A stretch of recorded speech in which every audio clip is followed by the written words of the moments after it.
افغانستان جاتے ہیں یا انڈیا جاتے ہیں، دیکھ لیں آپ کیا ہو رہا ہے، رشوت کے بغیر کام ہی نہیں چلتا. آپ اسلام کا نام لیتے ہیں لیکن اسلام کا بدقسمتی سے کوئی کام بھی نہیں ہو رہا اسلام کے متعلق. تو ان کو روکیں گے تو پاکستان بچ جائے گا، اور نہیں روکیں گے تو اللہ رحم کرے. میں برے الفاظ نہیں بولنا چاہتا.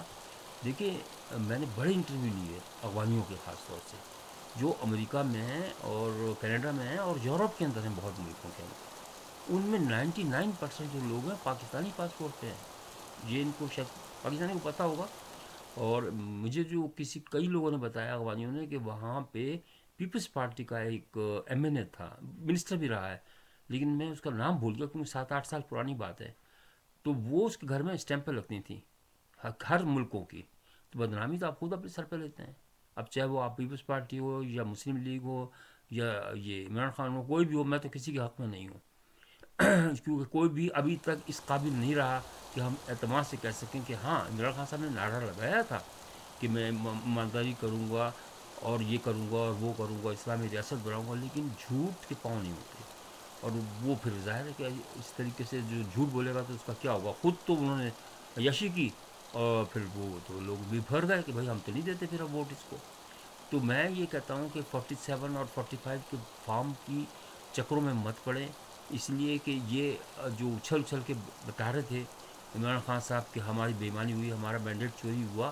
بھائی جان مینڈیٹ تو آپ کو آرمی نے بٹھایا تھا آپ کو، یہ تو بات کنفرمڈ ہے نا. باجوہ کو جو آپ گالیاں نکالتے ہیں تو اصل میں تو باجوہ ہی لے کر آئے تھے آپ کو، کیونکہ وہ ناراض تھے ان سے، نواز شریف صاحب سے، اور ان سے ناراض تھے. ان کے ساتھ بھی زیادتی ہوئی، چلو وہ بھی ہو گیا، ختم ہو گئی. لیکن اب جب چلو 4 سال ہو گئے تھے یار، تو نکل جاتے بھائی. اگر آپ کو لوگ نہیں پسند کر رہے یا حکومت نہیں، جو بھی اہل اقتدار ہیں جو وہ نہیں پسند کر رہے، تو آپ چلے جائیں وہاں سے، کیونکہ آپ کو آرمی نے بٹھایا، آرمی نکالنا چاہتی ہے نکل جائیں خاموشی سے، پھر آپ اپنی اسٹرینتھ پکڑیں اور پھر آ جائیں. یہی طریقہ ہوتا ہے. اب کیونکہ سزا ہو چکی ہے اب تو آپ کو نکل بھی نہیں سکتے. لیکن میں حیران ہوتا ہوں کہ یار ان لوگوں کو احساس نہیں ہے، بالکل بھی اپنے وطن کا احساس نہیں ہے، ان کو صرف سیاست کا احساس ہے. مجھے وزیر اعظم بنا دیا جائے. بھائی اگر یہ لوگ مل کے بات کریں، کیونکہ سویلینز جب تک ساری پارٹی بیٹھیں گی نہیں نا، یہ مسئلہ حل ہوگا نہیں، یہ میں بتا دوں. اس کے لیے اگر عمران خان صاحب کو دعوت دی جا رہی ہے تو کلیئرلی کہتے ہیں کہ ٹھیک ہے میں اپنے وطن کے لیے ٹھیک ہے میں جیل میں بیٹھا ہوں، کوئی مسئلہ نہیں. اگر جو میری حکومت آ گئی تو میرے لیے کچھ نہ کچھ ہو جائے گا، نرم گوشہ ہو جائے گا لوگوں کے لیے. تو یہ سوچنا چاہیے کہ فی الحال وہ اب وہ کہتے ہیں کہ نہیں پہلے مجھے نکالو، مجھے معاف کرواؤ اور پھر مجھے وزیر اعظم بناؤ، پھر میں معاف کروں گا. یار یہ بیوقوفانہ بات نہیں ہے. یہ کب ان کو عقل آئے گی پی ٹی آئی والوں کو.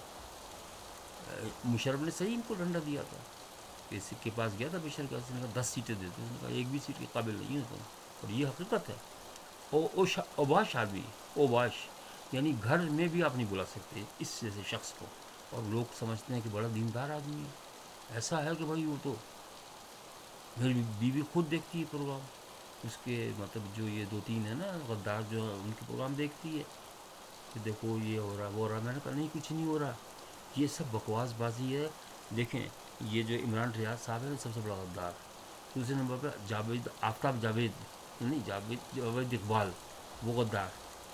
اور تیسرا ڈاکٹر جو بیٹھا ہوا وہاں پہ امریکہ کے اندر، وہ غدار. یہ تینوں غدار آپ دیکھ لیں اپنے صرف پیسے کی لالچ سے. اب مجھے بتائیے، میں ون بائی ون کرتا ہوں.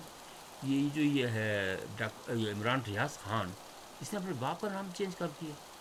میں نے سنا تھا کہ بھائی اپنے باپ کا نام بھی چینج کر سکتے ہیں. عمران خان کو اپنے باپ کا تصور کر لیا نا اس نے. ریاض اس کے باپ کا نام ہے اور ریاض کو نکال دیا اور کہتا ہے عمران خان ہے میرا نام، صرف پیسے کی لالچ میں. اور اس طرح کرتا ہے، اس طرح بولتا ہے جیسے یہ ڈائریکٹ جو ہے نا اس سے قابل ہے حافظ صاحب سے، chief of the army staff سے. تم کہاں جاہل آدمی. سنا یہ 50 موٹر سائیکل پہ لڑکی بٹھا کے ادھر اسے ٹرانسفر کرتا تھا صرف خالی، اس سے پیسے کماتا تھا. بھائی میں استغفر اللہ میں معافی چاہتا ہوں جو میں نے سنا ہے. لیکن یہ ہے کہ بھائی اتنی بڑی باتیں اچھل اچھل کے نہ کرو کہ اس نے حافظ نے یہ کر دیا، اس نے یہ کر دیا. بھائی اگر آپ بدنام کریں گے نا اپنی آرمی کو تو دشمن تو خوش ہوگا. اسی طریقے سے جاوید اقبال صاحب نے اربوں روپے کمایا، حالانکہ کیا تھے وہ یار مجھے بتاؤ نا. Fraud, total fraud. بٹ کا بیان تھا کہ میری تنخواہ لے گیا کئی لاکھ روپے لے گیا وہ.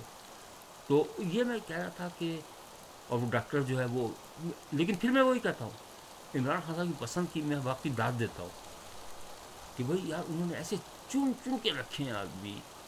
وہ اس کا تھا سیالکوٹ کا گنڈا، وہ آپ دیکھ لیں ایک ایک چیز. کیا میں کس کی تعریف کروں؟ شیخ رشید دیکھیں کیا بات تھی، ہر آدمی ایسا انوکھا تھا. اور یہ ہمیشہ ہی کہیں گے کہ باجوال نے کیا سارا کچھ. میں تو کچھ پہ معصوم تھا، میں تو بالکل چھوٹا بچہ تھا. میرا کیا، دودھ پیتا بچہ تھا، مجھے کیا پتا. میں تو پانی کو بھی مما کہتا تھا. تو مطلب یہ ہے کہ یار کہ تم کیوں لیا تم نے اتنی بڑی چیز کو.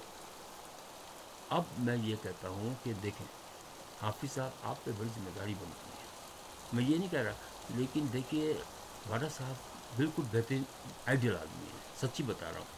اس لیے کہ دو تین آدمی جیسے آپ کو شاہد خاقان عباسی صاحب ہیں، مصطفیٰ کھوکھر صاحب ہیں، یہ سنسر لوگ ہیں. ان سے ڈسکس کریں کہ کوئی حل نکالا جائے کہ عبوری حکومت بنائی جائے اور ان کو فارغ کیا جائے. لوگ نہیں ہیں خوش ان سے. اور اس سے یہ تو چپ چاپ بیٹھے ہیں. بدنام ہو رہی تو آدمی بدنام ہو رہی، ہمارا خود تو لگا ہوا ہے. اس چیز کو سمجھنے کی کوشش کرے، خدا سمجھنے کی کوشش کرے کہ ان کو اگر آپ نے ذمہ داری لی ہے تو ان کو گورنمنٹ کو ڈسالو کروا دے سب کو.